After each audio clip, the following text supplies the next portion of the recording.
Radyo Pilipinas 1. Oras 9:55 ng umaga. Kumpiyansa ang National Economic Development.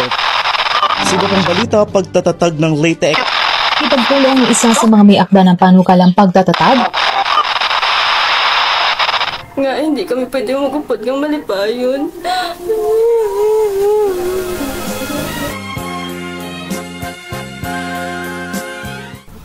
Gahom sang tingog, mga tigbabayong sigilanon sa pagbago. An EJS Radio Drama Anthology.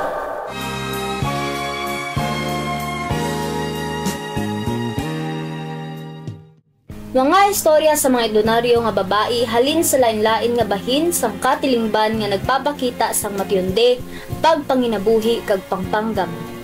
Mga kalisdanan kag kadalagan sa trabaho, gugma kag kabuhi. Kag pag-alma kontra sa abuso kag pagbalugos para sa matarong kag pagkamatinuoron nga katalingban. Isa ka drama sa radyo nga ginaandam sa mga estudyante sang BS Hospitality Management 2C sang Aklan State University, Kalibo Campus para sa inyo nga kalinawan, pagpabatid kag pagpanginwala.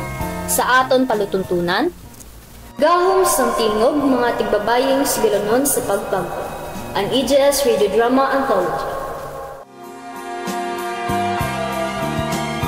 Kamusta naman mga palangga namon nga tagpalamati? Sa adlaw nga ini, isa na naman kasigulanon ang aton basahon, kag ini hanugod kay Trisha. Nga ginatiguluhan, pagbawi sang kusog, isang istorya sang pagsuko. Ang istorya ni Trisha hindi ordinaryo. Bata pa lang siya, nakita na niya pagbungkag sang iya pamilya. Nagbulagay ang iyamang ginikanan kag nagdako siya nga nagpangutanay kungaa. Ang iya nanay nagpakasal liwat, gani may stepfather kag stepbrother na siya. Ang iya kabuhi daw isa ka komplikado nga teleserye. Puno sang pagtilaw kag pagsakit. Trisha, pwede ka bala makadto sa akong opisina, anay? Sige po, sir.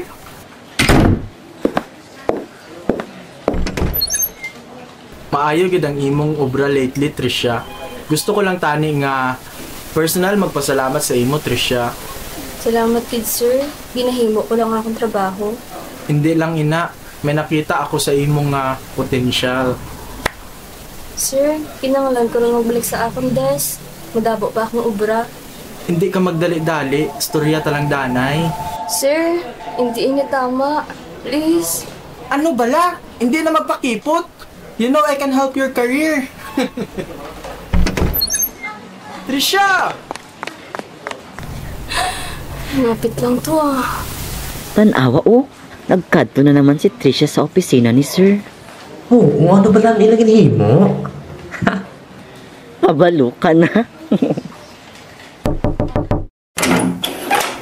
Maayong gabi. Oh, Trisha, dili ka nagali. Kagtati, buligi ko magprepara sang panayapon ta. Oo, Trisha. Kinahanglan ka sang tatay mo nga mangin mapisan ka diri sa balay. Sige ho. Chong! Ako na lang mahugas ang pinggan pagkatapos. Ano nga kalatabo, di? Huwag man, Chang. Pinasugo lang namin si Trisha nga magbulig. Oo, Jaira, buligi man ta kaya pagprepara sang panayapon naton. Hindi magambal kay tita mo ha. Kahumot gid si mo subong. Chang, binakaptan ko ni Tiyo. Ayaw sa ba mo, Trisha? Hindi na mahimo sang tiyo mo? Pati balas akong Chang, gahambal man ko sa mga tuod. Abi, di mag-anga-anga. Butigon ka gid. Mabuot tiyo mo. Amo lang di ko gusto nga gaupod ka sa mga barkada mo. Kay lain nila ginatudlo sa imo. Pati balas akong Chang.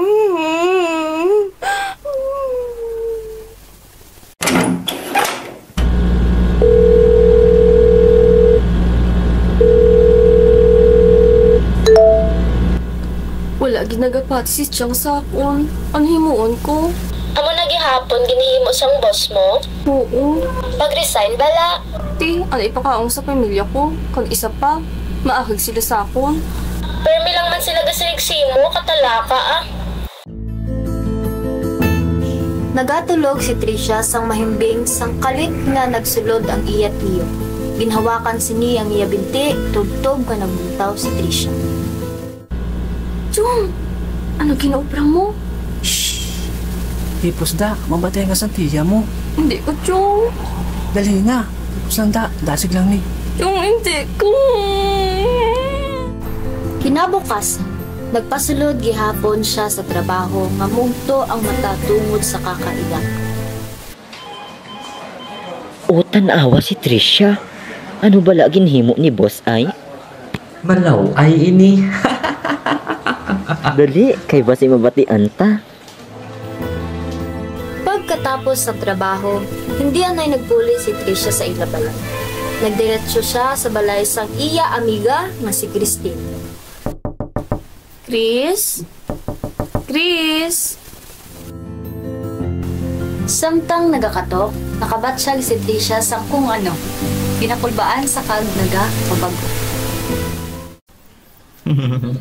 Ano ba? Nakiliti ko. Tama na. Sang mabuksan ni Trisha ang pertahan, kay nagtambad sa iya ang sulod nga abyan na may upod nga lalaki. Nagahako sa likod sang iya abyan. Sang makita niya ang itsura sang lalaki, kay nakibot siya sang makita ang itsura. Ang iya nubyo. Mga wala huya. Nga, agihime mo ni sa akon. Trish, Buyi ko. Mga manuglok ko. Nagsasalig ko sa imo. Trish? Hindi ko pag trish-trish. Nagsalig ko sa imo. Nga, agihime mo ni sa akon. Wala ko tuyo ngayon tuon ka. Sipa, why ka nagid oras para sa akon? Pero si Kristen, ara da sa perme kung kinanglan ko. Sala ko pa? Sorry, wala ko gid. Wala na pinatapos ni Trisha ang gustuhang balon sang iya nobyo. Nagdalagan sa paggawa sa pertahan. Nga, amoy natapos sa akon. Nga, agihimo nila sa akon. Samtang nagalakat sa kawaan, wala niya matulupangdan nga yara na siya sa tunga sang dalan. Natalupangdan niya lang ini sang hinalig nga may nagbusina sing mabaston. May karwahe nga nagapalapit sa iya kilid.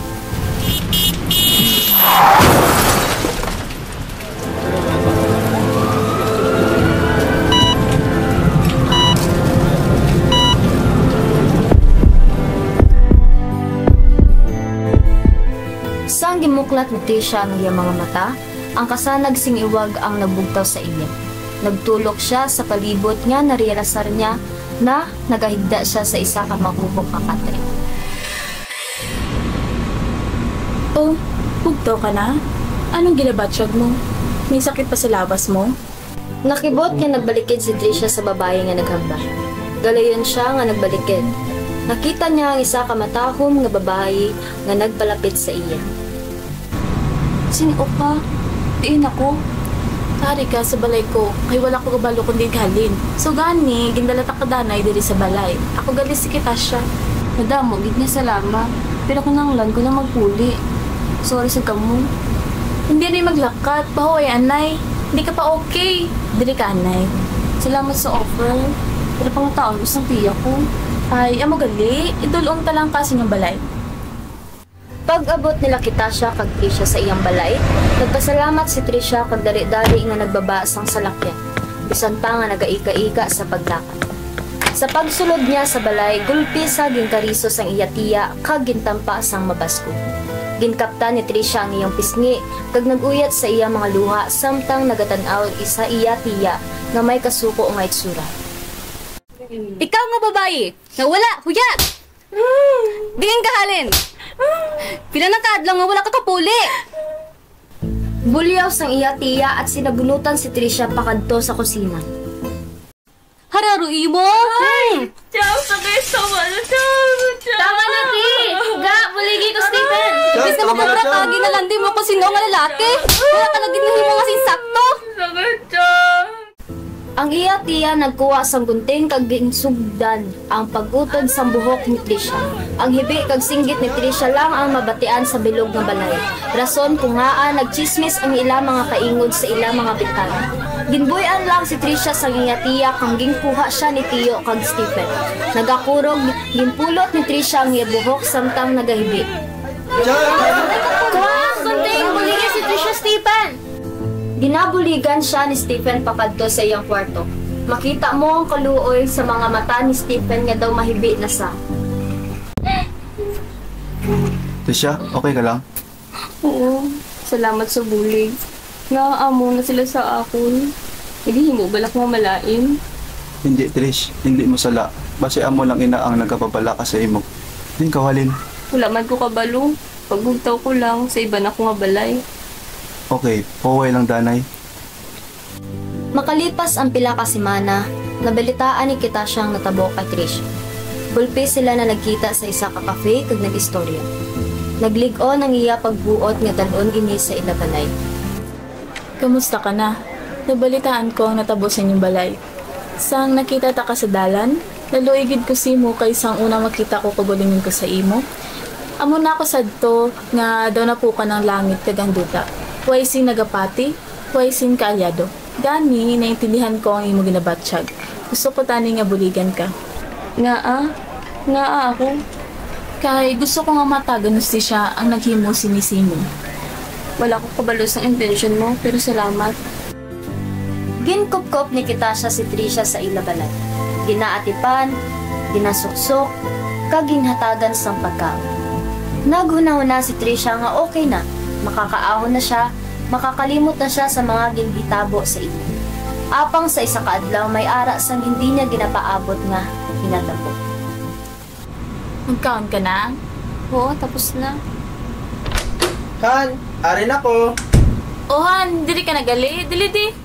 Nakibot si Trisha sang nakita niya ang iya boss nga nagdiretso sa ila. Nakibot man ini sang nakita siya. Kamusta ang trabaho? Okay lang. May bisita, kagala. Siya ang ginambal ko sa imo nga gusto ko adaptahon. Siya gali si Trisha. Oh, hi Trisha. Nice to meet you. Wait nga hapon. Sugdan sang adlaw nga ina, permi na ginakulit ni Nick si Trisha. Gabi-gabi man ini gasulod sa iya kwarto. Wala sang adlaw nga wala niya ini ginahipuan. Sang may nabatyagan nga malain si Kitasha, nagbag-o ang iya pagtrato kay Trisha. Napainita na gid niya ini sang ulo.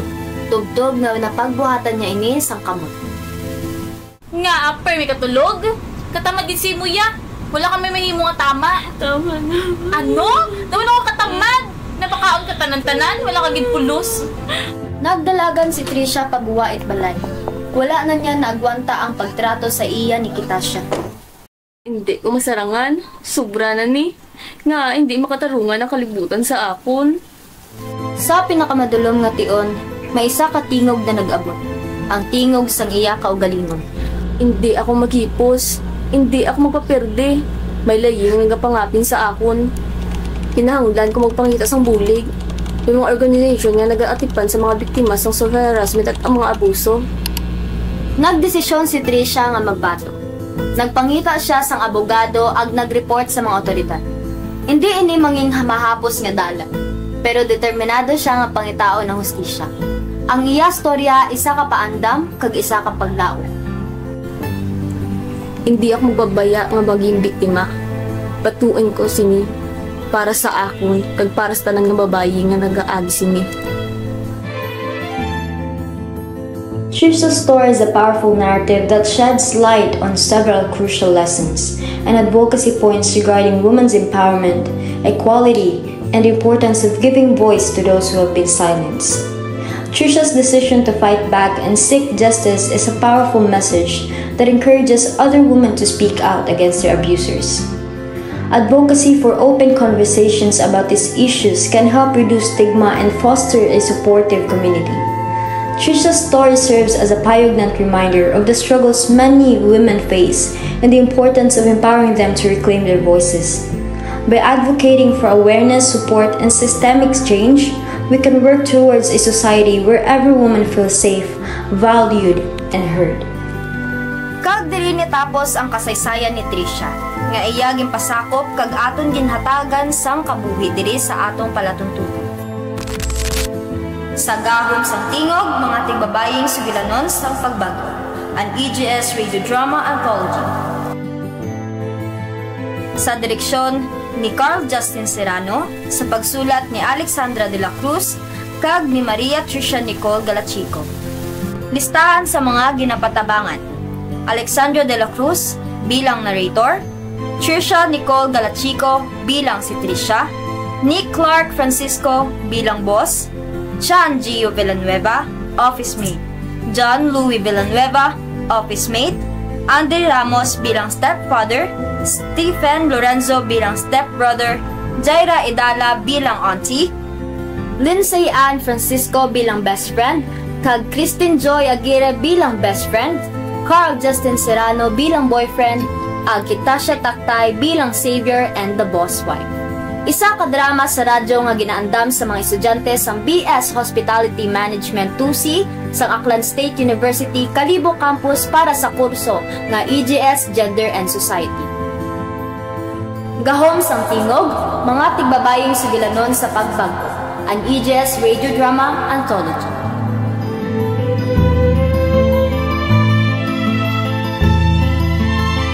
Nanay at tatay di malaman ang gagawin, namasdan pati